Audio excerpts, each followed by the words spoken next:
ओम शांती. सर्वप्रथम सर्व बंधू आणि भगिनी यांना माझा नमस्कार आणि ओम शांती. मी बाबांच्या दरबारात 2023मध्ये मी प्रवेश केला. मला बाबांनी बोलवलं आणि माझ्यावर 2023ला एवढं मोठं संकट होतं की अक्षरशः माझा पूर्ण परिवार वेगळा आणि मी वेगळा होऊन गेलो होतो. ती मी आता करायचं काय. तर मी सोनगीरला बसस्टँडला बसलो होतो. बाबांचा मी एक साक्षात्कार सांगतो आणि तो खरा आहे. सोनगीरला मी बसस्टँडला बसलो असताना दुपारचे बरोबर 12 वाजले होते. आपण म्हणतो ना देव कोणत्या रूपात भेटेल, ते दुपारी 12 वाजता, ते खरोखर 12चा टाईम होता. मी विचार करायचो आता मी एकटा पडलो, पूर्ण परिवार माझ्या विरोधात, ते कसं होईल, काय होईल. बसल्या बसल्या विचार करत होतो. तोपर्यंत एक गृहस्थ माझ्याजवळ आला, सफेद कपडे, आणि माझ्यावर बसला. भाऊ ओम शांती. मी ओम शांती केलं. मला बाबांच्या विषयी काही माहिती नव्हतं. ओम शांती काय, ब्रह्मकुमारी विश्वविद्यालय काय, फक्त मी ऐकून होतो, पण मला त्याच्यातला अनुभव नव्हता. पण ते जे गृहस्थ होते ते माझ्याजवळ आले आणि ओम शांती करून माझ्याजवळ बसले. भाऊ तुम्ही काय करता, कुठं राहता. मी माझा परिचय दिला की मी एक कलाकार आहे. इथं माझा कार्यक्रम होता, मी आता कार्यक्रम करून घरीच चाललो आहे. मी इथं थोडं पाणी प्यायला बसलो. ते म्हणे तुम्ही काहीतरी विचारात आहे, काहीतरी टेन्शनमध्ये आहे. ते मी अचंब, मला आश्चर्य वाटलं की समोरच्या व्यक्ती आल्यानंतर त्यांनी माझे जे विचार आहे बरोबर ओळखले. म्हटलं काही नाही दादा, मी माझे कार्यक्रम करतो, आता घरी जातो आहे, काहीच असं हे नाही. म्हणे तुम्ही म्हणे ओम शांतीविषयी काय तुम्हाला माहिती आहे का. म्हटलं ऐकून आहे. म्हणे मग तुम्ही तुमचं कुठं राहता. म्हटलं मी अमरला असतो. म्हणजे अमरला सेंटर आहे विश्वकुमारी ब्रह्मकुमारी विद्यालय, तिथं तुम्ही जा सेंटरला संध्याकाळी. त्यांनी बोलले की विद्या दिदी तिथं आहेत मेन, तुम्ही विद्या दिदींना भेटा, ते तुम्हाला सर्व माहिती सांगतील आणि तुम्ही ओम शांतीत या, अनुभव घ्या. तुम्ही आज चांगले व्यक्ती आहे, हिंमत सोडू नका. एवढंच संकट असल्यावर बी सुद्धा कोणाचे विचार, कोण दारू पितो, कोण कुठं काय करेल, पण मला तो विचार आलाच नाही. मी सिद्धा सोनगीरवरून निघालो, सिद्धं ब्रह्मकुमारी विश्वविद्यालय अहमदनगर सेंटरला मी आलो. त्या ठिकाणी मला सुरुवातीला दिदी हा विषय काही माहिती नव्हता. मी मॅडम बोलत होतो, पण दिदी म्हणे तुम्ही शांत व्हा. मला रडू आलं. आणि ते आपले रंजू दिदी होते अमरचे, ते दादा तुम्ही शांत व्हा. त्यांनी मला समजवलं. त्यांनी सर्व मला समजायचं. बाबाचा साक्षात्कार झाला. ती मी 2023मध्ये दिदींच्या संपर्कात राहून मी प्रवेश केल्यानंतर 6 महिने मी वेगळ्या परिवारामध्ये राहत होतो, मी एकटा राहत होतो. पण 6 महिन्यानंतर बाबांच्या दरबारात आल्यानंतर रोज सकाळी 7ला मुरलीला यायचं. बाबांच्या साक्षात्कार माझ्यासोबत, बाबा माझ्यासोबत राहायचे. आणि केव्हाही मी कार्यक्रमाला गेलो की पहिले बाबांना मी हात जोडून सांग, बाबा मी जातो आहे कार्यक्रमाला, तुम्ही माझ्यासोबत या. काही संकट आलं, बाबा असं संकट आलेलं आहे, तुम्ही ताबडतोब या, माझे संकट निवारण करा. असे माझे भरपूर अनुभव आहेत की सांगायला पण वेळ अपूर्ण होईल. आणि 6 महिन्यात अवघा माझा विस्कटलेला परिवार बाबांनी सर्व एकत्र केला आणि आज मी एक आनंदात राहतो आहे आणि बाबांचा मला आशीर्वाद आहे.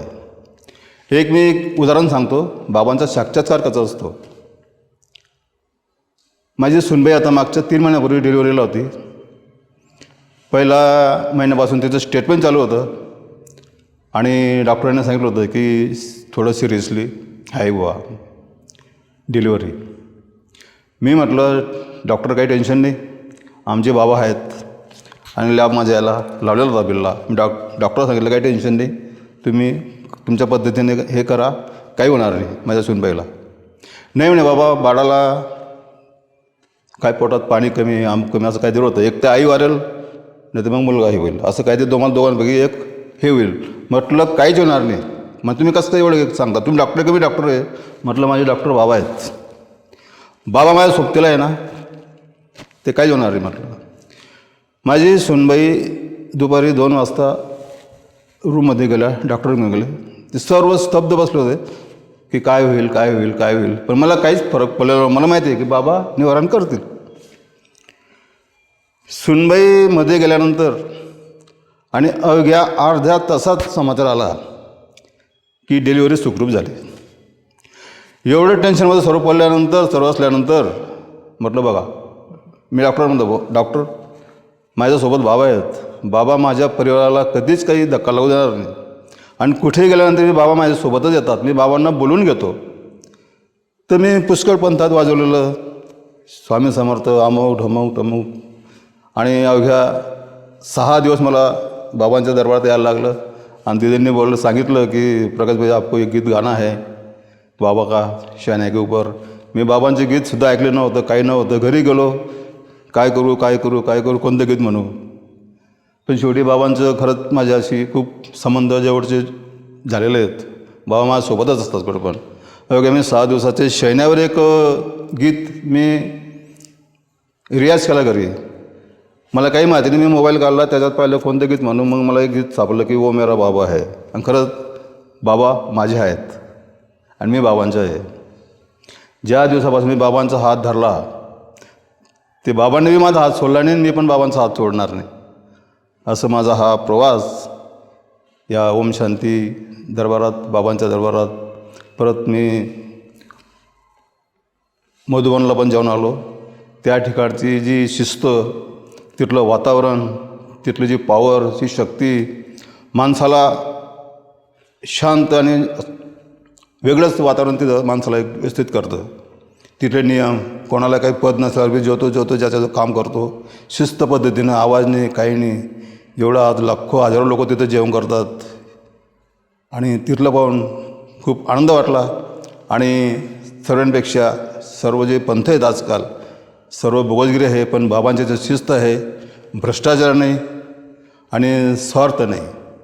असं मी बाबांच्या दरबारात आल्यानंतर पहिलं गीत मी शहनाईवर म्हटलं होतं, वो मेरा बाबा है. आणि ते मी आता एक तुमच्यासमोर मी 1-2 मिनटं ते गीत सादर करतो शहनाईच्या स्वरात. ते तुम्ही ऐका, ही माझी विनंती.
अशा प्रकारे मी शयनावर पहिलेच गीत बाबांचं सुरुवात केली आणि आज बाबांच्या आशीर्वादाने माझे भरपूर असे प्रोग्राम चालू असतात. गुजरात, महाराष्ट्र, MP मध्ये सुद्धा माझे भरपूर प्रोग्राम झालेले आहेत आणि आज माझा 30-40 वर्ष या कार्यक्रमात मी उतरलेलो आहे आणि आज बाबांच्या आशीर्वादाने खूप व्यवस्थित आणि बाबांच्या दरबारात मी आल्यानंतर मला सकाळी 6 वाजता बाबांना उठून देतात की उठ बेटा मुरळीला जायचे. मी सकाळी उठतो, अंघोळ करतो आणि बाबांच्या दरबारात येतो आणि बाबांच्या आशीर्वादाने आज सर्व सुरळीत आहे आणि सर्व व्यवस्थित आहे. बाबांचे अनुभव भरपूर आहेत पण वेळेअभावी. आणि एक गीत मराठीत मी अजून सादर करतो, भक्तिगीत. तुझ मागतो मी आता, मागतो आता तुझ मागतो मी आता, मागतो आता मज द्यावे एक दंता, तुझ मागतो मी आता, मागतो मी आता, तुझ मागतो मी आता.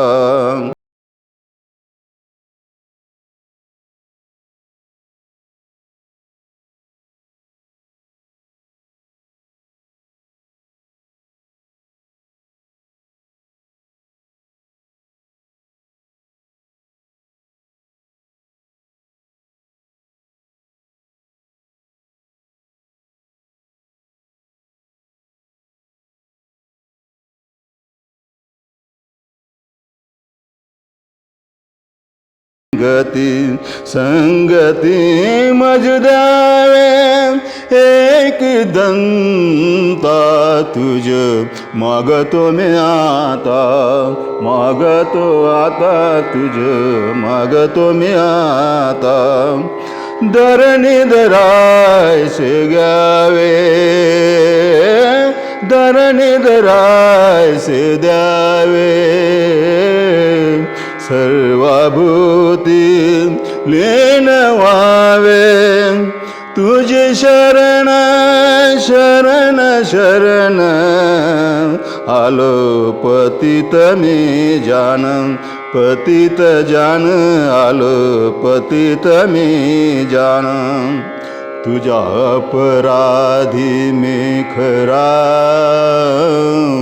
तुझ्या अपराधी मी खरा, आहे सुचा पधरा, माझे उदे करुणा, तुझ लागी गजानना, गजानना तुझ लागी गजानना, गजानना मज द्यावे एक दंता, तुझ मागतो मी आता, मागतो आता तुझ मागतो मी आता. ओम शांती.